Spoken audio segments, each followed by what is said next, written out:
Bismillahirrahmanirrahim. Assalamualaikum warahmatullahi wabarakatuh. My name is Rini Irvani. I'm from IPB University. I want to share our research with title Comparative Study of Variable Importance Measurements on Identification of Vulnerable Households.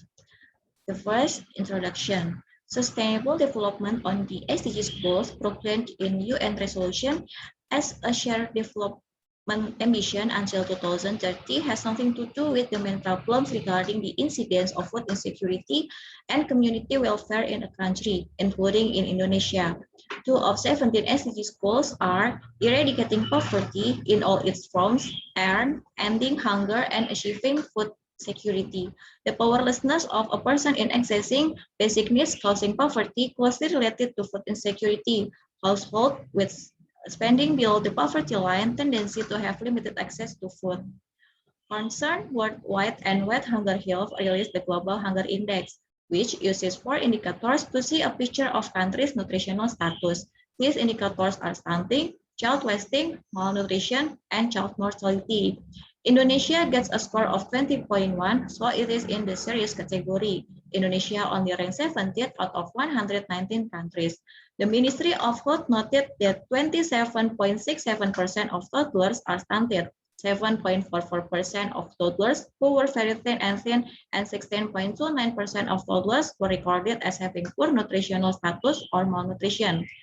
Most of the incidents of malnutrition occur in poor households. Poverty in Indonesia is recorded at 9.41%, and the prevalence of food insufficiency is 7.63%. Therefore, we need a method to detect poverty and food insecurity quickly using feature selection. I use Gini gain, information gain, and mean decrease Gini. Next to the method, I use the 2019 census data. The sample households are spread over 34 provinces and 514 district cities. As for variables, I use 26 socio-demographic and economic variables. Demographic indicators are age, sex, number of household members, urban-rural classification.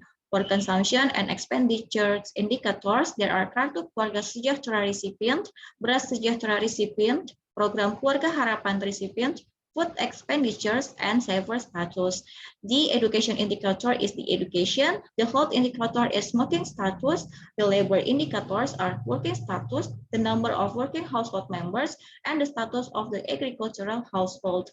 The last is an indicator of house, consists of floor area, roof main material, wall main material, dwelling floor main material, main source of lighting, presence of drinking water, cooking fuel, defecation facility, water for taking bath or washing, asset ownership, ownership status of dwelling, as well as a proper drinking water status. Next, result and discussion. The following is a descending order plot based on several approaches. The first is Gini gain approach. Here it can be seen that the main cooking fuel variable is in the first place, meaning that this variable has a greater role in the status of poverty and food insecurity than the other variables. Followed by dwelling floor main material, saving, education, defecation facility, food expenditure, Beras Sejahtera recipient, and wall main material. The second approach is information gain. It can be seen that the top 4 variables are the same as those generated by the Gini gain. Here, it can be seen that there are similarities in the resulting variables in the Gini gain approach and information gain.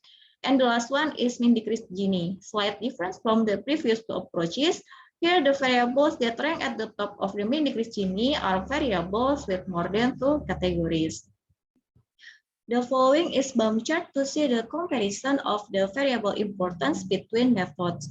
The order of variable importance generated by the Gini gain and the information gain tends to be similar. Slight difference with the importance of the variable generated by the mean decrease Gini. It can be seen that the variable that is ranked at the top of the top in Gini gain approach is constant at the top in the information gain approach. For the mean decrease Gini approach, here we see that the pattern form is more inconsistent than the previous 2 approaches. Next is vector maps of household variable categories with poverty and food insecurity level. It can be seen that poor and food insecure households have the characteristic of household with bamboo floors, woven bamboo walls, and cooks using charcoal and firewood. Poor and non-food insecure households have household characteristics who bathe using spring water, no defecation facility, are agricultural household, and food expenditure is more than 60%. As for non-poor and food insecure households have household characteristics with wooden and cement floors, plastered and wooden walls, maximum education is elementary school, live in a rural area, have defecation facilities shared with other household members, and in public toilets, and there are no savers in the household. And the rest are the characteristics of non-poor and non-food insecure household. The conclusion obtained are as follows. There is similarity of the characterizing variables based on the Gini gain and information gain. The predictor variables that have many categories tend to rank at the top in the measure of variable importance using the mean decrease Gini. Poor and food insecure household have the characteristic of house with bamboo floors, woven bamboo walls, and cooks using charcoal and firewoods. Poor and not food insecure households have the characteristic of households that bathe using spring water, have no defecation facilities, are agricultural household, and food expenditure is more than 60%. Food insecure and non-poor households have the characteristic of household with wood and cement floors, plaster and wood walls, education is elementary school, living in rural areas, having defecation facilities that are used with other household members and in public toilets.